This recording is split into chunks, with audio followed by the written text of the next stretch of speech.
And the line will be all the way from dress shirts down to socks. When looking at the product line that Rhea just mentioned, we focused on 3 main components as far as comparing prices: shirts, ties, and socks. What we did is that we took the lowest priced items from each of John Henric's competitors, which are right here, and made sure that they were of similar quality. What we discovered is that John Henric is actually 30% cheaper than Ralph Lauren, yet only 1% than J. Crew. In this example here, we have 3 shirts. They are, initially you can see that Ralph Lauren is the most expensive at $85, followed by John Henric at $80 and J. Crew at $65. Note that, note that J. Crew is actually more casual looking, as the shirt is slightly wrinkled and one button is left open. So what we can tell here is that John Henric stands somewhere in between that casual look and the classy American look. When we look at the price range for John Henric, though, we can see that their shirts are range from $80 to $90, whereas Ralph Lauren's prices range from $85 to $200. So if we are to introduce John Henric as a middle to upper end brand, we do suggest that they increase their prices. We think that they need to increase prices by 25 to 45% as far as accessories go, and 5 to 10% as far as clothing goes. This does sound like a large number at first, but when you think about the prices, say for socks, which are $9, if you increase it by 45%, that brings it up to $13. Ralph Lauren socks priced at $16. So we're actually moving John Henric closer to Ralph Lauren, yet the prices are still significantly lower so that it'll still attract that middle end consumer. So now that we kind of understand where the price will be in the consumer's mind, we have to look at where we're actually going to place the product. We have already mentioned that department stores will be the main entry point into the US market. However, we do think that in the long run, it'll be important for them to start their own store and open up a store of their own. In addition, we think that they need to establish a place on the web by improving their website, making it more interactive, and including a component for online purchasing. This is going to be crucial as John Henric enters the US market. American consumers are going to look up this brand, find out what it's about, and they actually might find themselves disappointed when they actually look at the website. This is the homepage for the website, and as you can see, it's very simple, and it does speak for the brand. It does show that classy look. However, there are only 2 links on here. It's home and about. When we go to about, all it gives us is this excerpt about the philosophy and some contact information. This is not going to be enough to retain that consumer and to learn more about the brand. So if they are to attract that middle-aged, successful businessman, they do need to improve their website. Next will be the promotion. It's really necessary to gain product awareness as people haven't heard of John Henric before. So what we were thinking was promotions in the department store monthly magazines, in Nordstrom, Bloomingdale's, and Lord & Taylor, as these are already prospective buyers of the store, so this would be a good way to get exposure for the brand. We were also thinking along the lines of purchasing space in GQ, which is the target audience for John Henric, and also putting online banners on certain related websites. In terms of other more creative promotions, a college ambassador program would be interesting, having groups of students wear the brand and promote the brand, and it gets young people excited and curious about it, particularly in city schools like GW, George Washington, and New York University, and also using social media like Facebook and Twitter, as these are free and generate buzz and word-of-mouth advertising. Also, utilizing young celebrities to model the product would be another way to generate a lot of buzz about John Henric, the John Henric product. Now we'll move on to the question and answer session. Okay, thank you very much.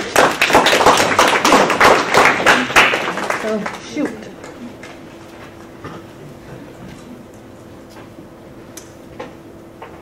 Okay, go ahead.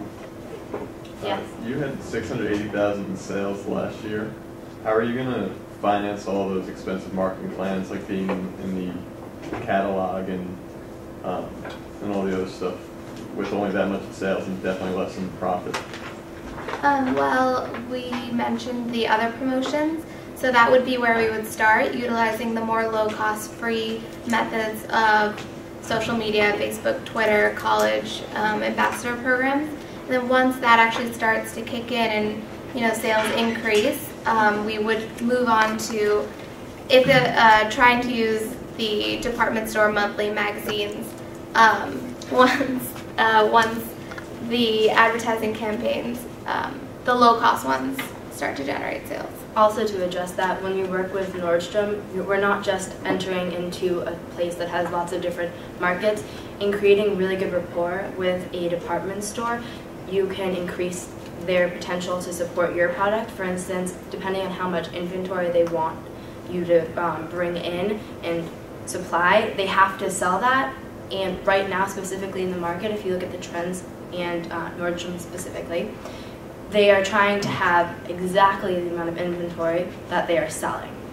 Because in the past about 2 years, they've had a little bit of a lapse in how much inventory they have, and they've had to sell in other avenues. So they're going to be promoting our product in displays and in organizing inside of the store as well. And just to, continue off that, this is why we chose exporting into a department store for that reason, because there is such a slim budget. It really benefits both the department store and John Henric to help each other in that respect. Just with regards to Nordstrom, it's highly competitive to gain an account at Nordstrom. Do you guys have any plans for how you are going to do that? Yes. With them? Currently, right now, department stores, specifically those located in New York, are looking to differentiate themselves. So what John Henric is going to do is we're going to go into one department store instead of many at once. That way the department store has an edge because it has a new product, something that is up and coming. And the way John Henric has promoted itself in Sweden is as an old British brand. So the people of Sweden think that it's been around forever. And when we bring it into the US, we are be continuing that idea of longevity. So it would be something new, something old, something classy that's entering Nordstrom, but you cannot get anywhere else, and that is why Nordstrom will want to have our product. You're gonna approach with a sales team or something, right? Yes. Okay. My question was about the specific market that you're targeting. You said that you want to target baby boomers, which now are anywhere from 50 to 70 years old, but you also want to use like social media and young celebrities to promote that. Do you kind of see a paradox in that, or like how you kind of rectify that sort of dynamic? Well, the reason that we have, as I kind of mentioned, there are two promotion techniques. One is the department store monthly magazines, and the second one is the social media. And so the reason we created those two kind of very different promotion techniques was to target these two very different segments, because the baby boomer segment is the ones that read those magazines. College students don't really look at the catalogs anymore. It's more online. So that's why we're going to go into that, as well as use social media for the up-and-coming Wall Street. Also, it's to create a consumer base that is going to stay loyal to the brand as they mature and grow older, so that they remain with that classy look, but start at a young age, as those up-and-coming college students are looking into going into Wall Street. Just to add to that point, our brand is specifically about having a nice clean line, and that isn't something that targets age specifically, so older generations aren't going to think, oh, this is an old person brand, and younger generations aren't also going to look and say, I don't want to wear that. The executives will say, wow, this looks really great with my $1,000 suit, $5,000 suit, specifically a shirt. And the young up-and-coming workers will say, I want to look like my boss, I want to impress him. So that's how you get both.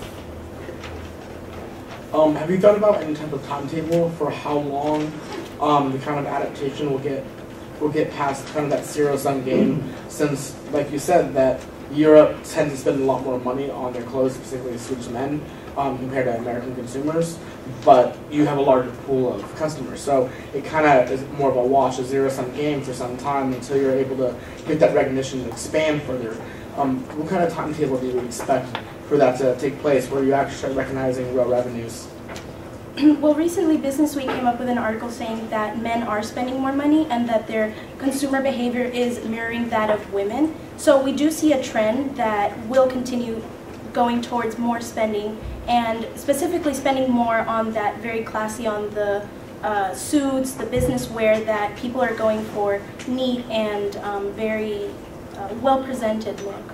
And also, just to continue on the timetable, this is again why we started with the entering into a department store, and we mentioned earlier short term, that's going to be what we go in initially, 3 years to 3 to 5 years, see how that goes, and from there move to the wholly owned retail flagship stores once we start to see success and loyalty of consumers to the John Henric product.